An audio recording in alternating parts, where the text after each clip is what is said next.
Hey, we're here at Microsoft filming In the Code. We're going to get started in a minute, but first, let's meet the team.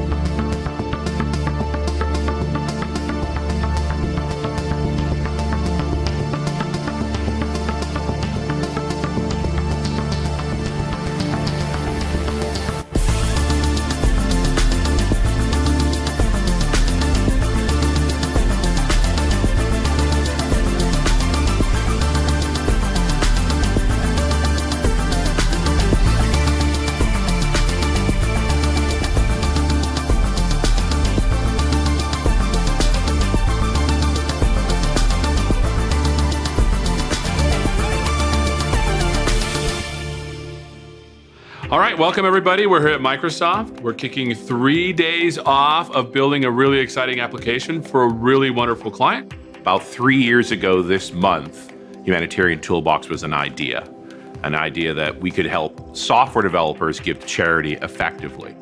This is not an adrenaline-driven project. This is about planning and preparedness and saving as many lives as possible by never letting them get into trouble in the first place. The key of what we do with Humanitarian Toolbox is we focus on how can we get volunteers involved and not just have them do manual labor tasks, but as somebody who's a software developer, as somebody who has technical skills, there's more you can do, there's more impact you can have. And so what we're gonna focus on here is an application that's around preparedness, but around being ready.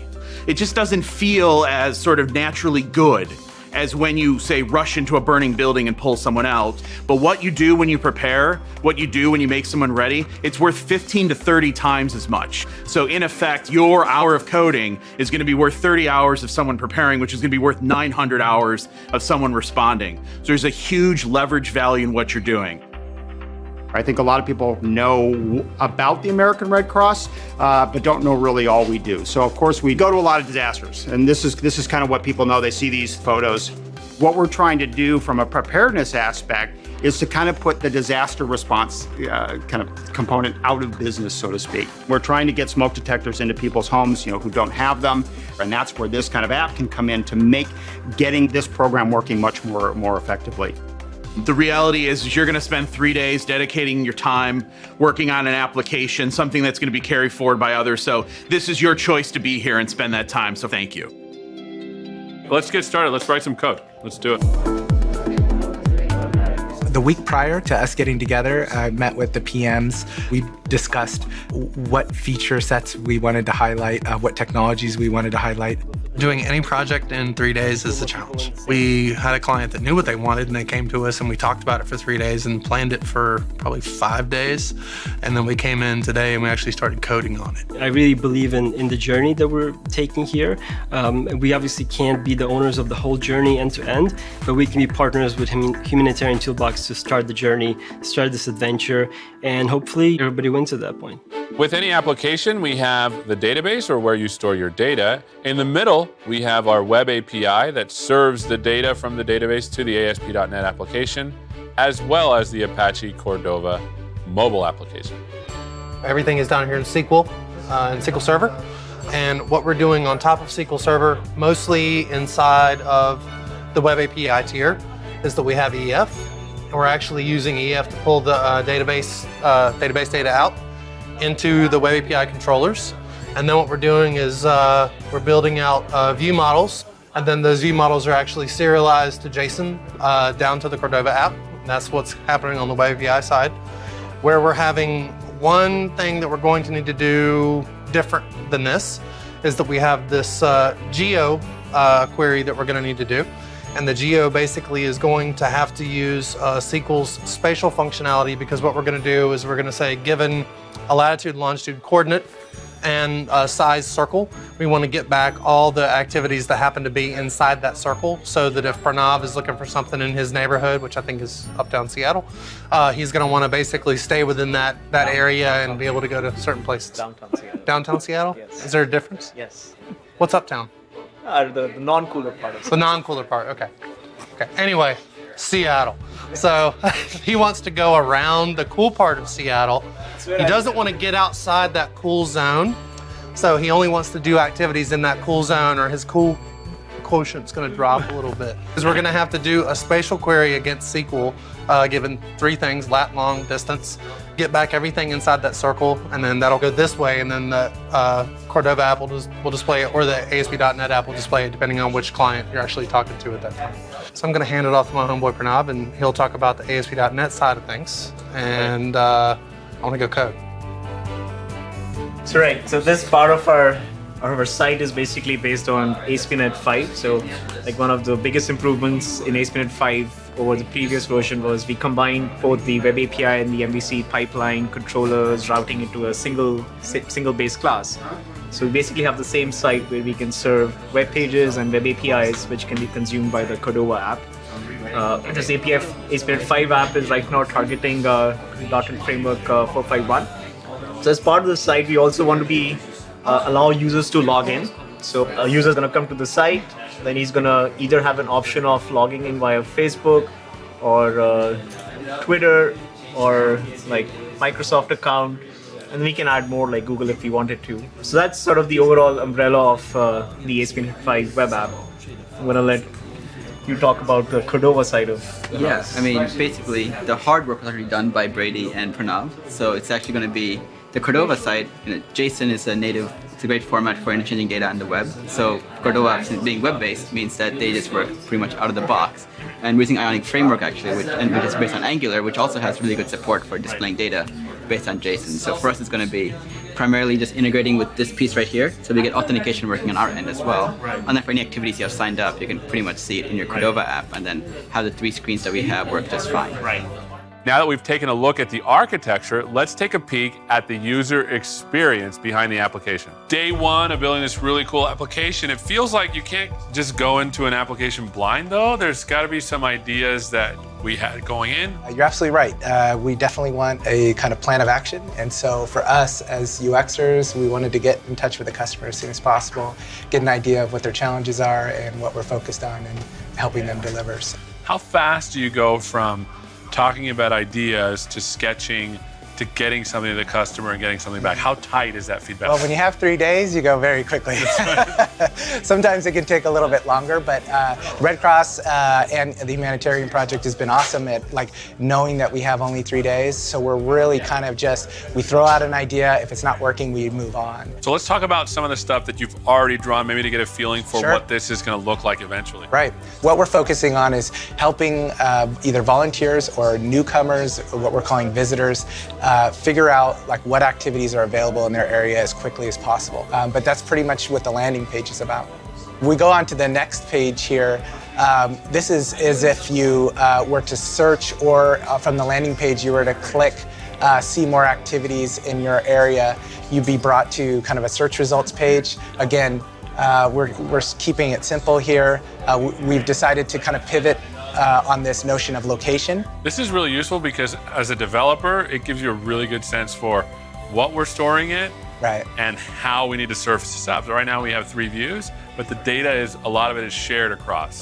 One is a query, and one is a detail, one is a list. It's pretty cool. So that's kind of what UX does, is what we look to do is we look at it from a very broad standpoint. So a lot of times folks think, oh, well, you're the designers here, so they're going to work on the logo and branding. We do that effort too, but it's really about getting down to the weeds, thinking about every single interaction a volunteer or visitor or campaign manager might have, getting down to the low level, starting to illustrate the data model, what kind of fields do we need to collect in the database, and that sort of thing.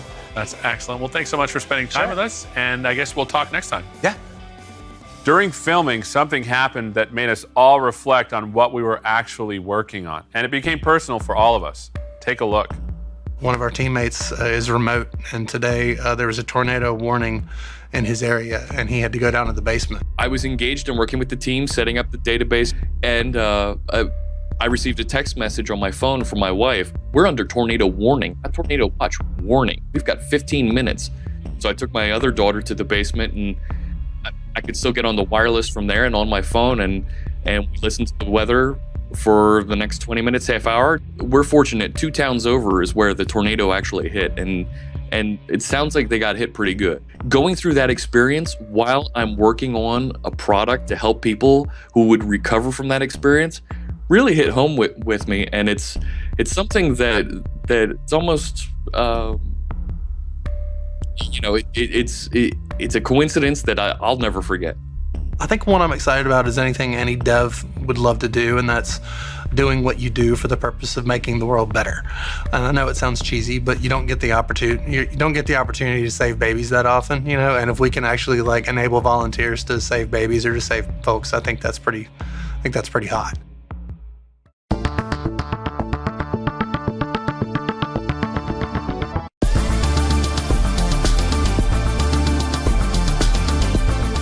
With a lot of developers and not a lot of time, we had to have a way to manage the work that we were all doing. Let's take a look at how we did it.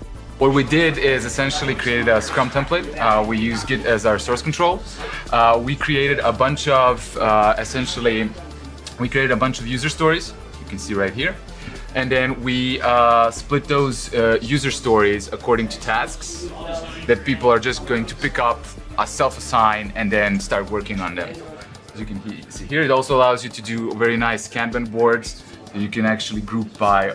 For instance, we here have a bunch of work that's unassigned, but we have a view that shows you that groups by assigned to person. It's Brady.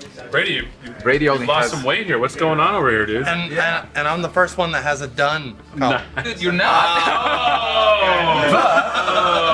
As I was saying, right? So you have all these kind of details. You can actually see the commit that happened. So this is Git, which you can see by the nice little shade here. Yeah, I mean, I've only built stuff like for myself, and so I understood that this stuff existed, and so it's really cool to see that it's now online. Yeah, well, actually, I even use VSO for my personal projects, where I'm the single developer, but I just find that the idea of it's very, very low barrier of entry to start. If you have access to it, you're done. You can just open up the account, have projects on them, have source control, have work item tracking, have automatic builds. Yeah, it's very easy. It's very, very easy to get started, even for like a really, really small team. What's nice is, as I look through these screens, this looks exactly like the stuff that I use in my regular day job here at Microsoft. I work on the Visual Studio team, or actually in the Web Tools Extensions team for VS. And we actually use a very similar approach to this. Now our backlog is a lot longer, right, but it's kind of the same thing. So let's click the X and let's see. So far, there's code in there. I know there is. Let's see what we got. You have history. Wow. See, yeah, there you go. That's the Thursday stuff. Yeah. And now we're just starting to get, and it's cool to see like the collaboration, just sort of like the first check-in by Jimmy, then you, and then we have Karupa, Brady, and then we're going to start to see a lot more stuff being checked in. Oh yeah, definitely. That's cool. Is there any? We've already had an accident and a fix for the accident. Nice. There's always, that's reality, folks. Well, let's get to work. Thanks, guys. Thank you. Cheers. Things aren't always rosy when you're building software. You know that. We ran into some challenges as well. Let's see how we overcame them. My name is Donovan Brown, and I am a senior program manager for DevOps.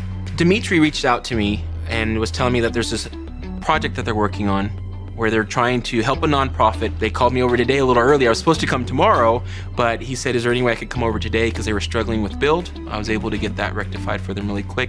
We're also having some integration issues with our Git repository, which I'm going to go back in and troubleshoot. What we want to do is just go down to the command line and say, can I clone a repo? Can I actually see the other repo that I'm supposed to? Because what we realized was there was just some misunderstanding of how the build system worked. We have hosted build. That means you don't have to install anything and we'll run the builds for you. And you can actually install your own agents as well inside of your own pool. Well, the pool was created, but there were no agents inside of it. So they kept getting this random error saying there's no agents to run your build. So when I came in and I explained to them that, hey, you can just run it right out of our hosted pool instead. Is anyone else, are you able to connect to the project?